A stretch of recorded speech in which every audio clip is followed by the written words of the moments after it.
Assalamualaikum warahmatullahi wabarakatuh. Hari ni kita nak buat lemang. Kita nak buat lemang. Pertama kita kena ada buluh lah untuk buat lemang ni. Semalam buluh ni kita orang beli dekat dengan orang asli. Jadi selepas kita ambil semalam, kita rendam sikit bagi dia segar. Dan hari ni proses nak membasuh. Siap membasuh ni sekarang, kita keringkan. Okey, sekarang ni kita cuba nak buat lemang menggunakan tondrang yang telah dimodified menjadi dapur. Sepahaman saya, untuk proses ni dia pertama kelebihan dia memendekkan masa untuk kita proses membuat lemang ni. So sekarang ni kita dah ada buluh lemang dan proses untuk membasuh dia. Selepas ni kita akan keringkan dia. Okey, ni kelapa yang telah dikupas secara manual. Kita dah kupas kelapa ni. Jadi kita akan belah dan kita akan dapatkan dia punya santan daripada buah kelapa. Okey, ini bahan yang seterusnya. Yang ni kita panggil beras pulut. Ni beras pulut. Beras pulut ni kita jemur dulu lah. Sekiranya ada bubuk ke apa dalam tu, kita jemur dulu sebelum kita basuh. Kita jemur dulu, pastikan pulut ni kita bersihkan dengan sebaik mungkin lah, kerana ini adalah bahan utama dia, pulut lah. Jadi pulut ni kita ada dua jenis pulut. Ini pulut biasa dan satu lagi ni dipanggil pulut susu. Tak ada orang cakap untuk buat lemang ni kita perlukan pulut biasa, tak perlukan pulut susu. Tapi hari ni saya nak buat dua-dua. Saya nak tengok bukti secara nyata yang mana lebih baik. Okey, ini pulut. Okey, kalau kita tengok bandingkan antara pulut, ni dia. Dia pulut, ni pulut susu. Ni pulut biasa. So ada dua jenis pulut di pasaran yang selalu orang gunakan untuk buat lemang. So 3 bahan yang utama. Pertama kita kena ada buluh, kita kena ada kelapa, dan kita kena ada beras pulut. Okey, bahan yang seterusnya adalah kita perlukan daun pisang. Okey, ni daun pisang.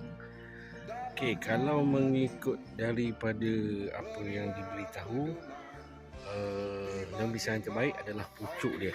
Ini pucuk dia. Ini pucuk dia. Kita akan ambil bahagian ni nanti untuk dijadikan sebagai pembungkus pulut tu. Jadi setiap satu batang tu kita akan masukkan dengan daun pisang ni. Tadi saya beritahu ada 2-3 jenis daun. Antaranya adalah daun pisang. Tapi saya rasa yang pernah saya makan, saya rasa yang terbaik adalah daun pisang kerana dia punya aroma dia. Okey, seterusnya kita proses untuk membasuh beras pulut. Ini kita proses membasuh beras pulut. Beras pulut ni kita basuh sampai dia bersih. Kemudian kita akan toskan lah. Kita akan keringkan. Kita akan tos sebelum kita masukkan santan. Okey, ini beras pulut yang sedang dibasuh. Okey, ini dia pulut yang telah dibasuh dan kini dalam proses untuk ditoskan, untuk dikeringkan sebentar sebelum kita masukkan santan. Okey, ini dia pulut. Di sini ada dua jenis pulut. Satu pulut biasa, yang ni pulut susu. Tapi orang cakap yang pulut biasa ni dia lebih sedap dan pulut susu ni dia agak lembik sikit. Tapi hari ni kita cuba buat dua-dua pulut tu, kita nak bandingkan. Jadi proses yang seterusnya kita toskan pulut yang telah kita basuh. Proses melayur daun pisang.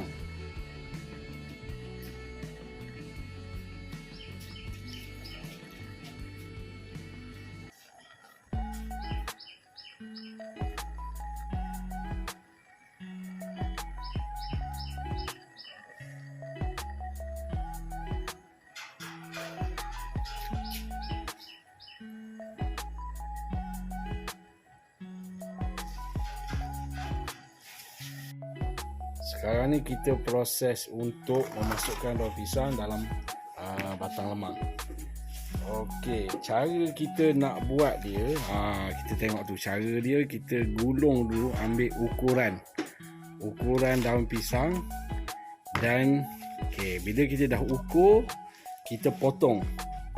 Pastikan bahagian yang warna kelabu, yang setelah kita layur tu, yang warna kelabu tu dia berada di dalam, bukan di luar. Maksudnya dia akan bersentuhan dengan lemang, dengan pulut dia.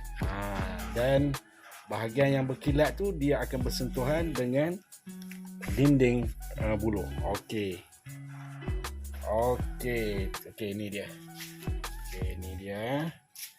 Okey, ni bahagian yang kilat tu, dan yang bahagian belakang ni, yang ni kita akan sentuhkan dengan pulut. Okey, cara dia, kita ambil batang pisang, kita belahkan dia, kemudian kita kepitkan macam tu. Kemudian kita gulungkan dia. Dan kita lebihkan sikit hujung tu. Sebab apa kita lebihkan hujung tu? Supaya daun pisang tu terkeluar daripada buluh tu sikit. Okey, tu kita proses untuk menggulung daun pisang. Okey, setelah tu kita lipat di bahagian hujung sikit, kemudian terus kita masukkan di dalam buluh. Okey, bila kita masukkan dalam buluh, dia terus masuk. Dan kita pastikan supaya batang pisang tu kena dasar dia. Dan kita padat-padatkan dia sikit. Okey, begitu je proses untuk memasukkan daun pisang ke dalam batang lemang tu. Okey, setelah tu kita tengok. Okey, dia akan jadi macam ni. Okey, ni yang dah siap. Okey, tinggal sekarang proses yang terakhir, kita cuma masukkan pulut di dalam ni nanti. Okey, ini proses kita untuk merendam pulut dengan santan. Santan ni kita dah taruh garam. Okey, taruh garam, kemudian kita akan rendamkan dulu pulut ni dengan santan ni. Okey, kita rendam biar dia sebati. Kemudian baru kita pergi ke proses seterusnya, kita akan masukkan pulut ini ke dalam buluh lemang kita. Jadi di sini ini dan dua tempat saya dah rendam dia. Tadi pada peringkat awal tadi saya beritahu ada dua jenis pulut yang kita gunakan. Satu pulut biasa dan ini adalah pulut susu. Okey. Sekarang ni proses kita rendam ni makan masa 1 hingga 2 jam bagi dia sebati, dan seterusnya bolehlah kita masukkan di dalam buluh yang telah kita taruh daun pisang ni. Ini proses untuk memasukkan pulut dalam batang lemang, dalam batang buluh. Daun ini proses dia lah ni. Tengok sikit. Tu dia. Tapi tak nampak sebab gelap.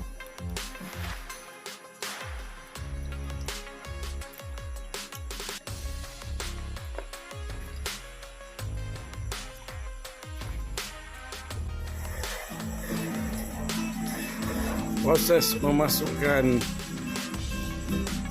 beras pulut dalam batang lemang. Itu sebab kita buat malam kita pakai lampu suluh.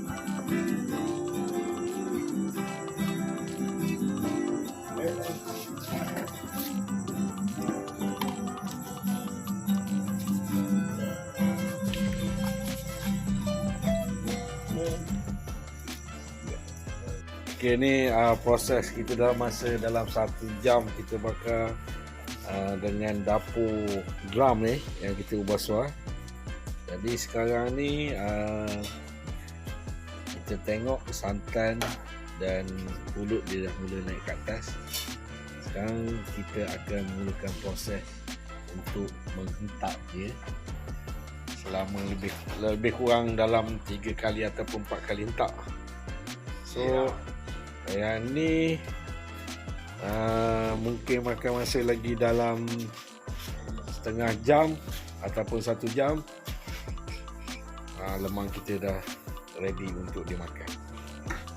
Okey, proses hentak.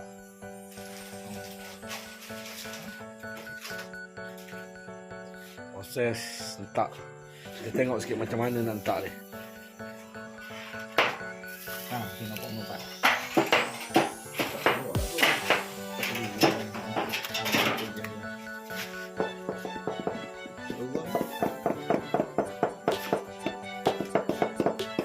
Itu proses hentak dia, dan kita akan hentak semua sekali untuk mendapatkan lemang yang terbaik. Okey, ni lemang kita dah siap. Sekejap lagi kita akan belah dan kita akan makan. So okey lah, dah siap lah. Okey, ni hasil lemang kita pada hari ni. Dah masak elok dah ni.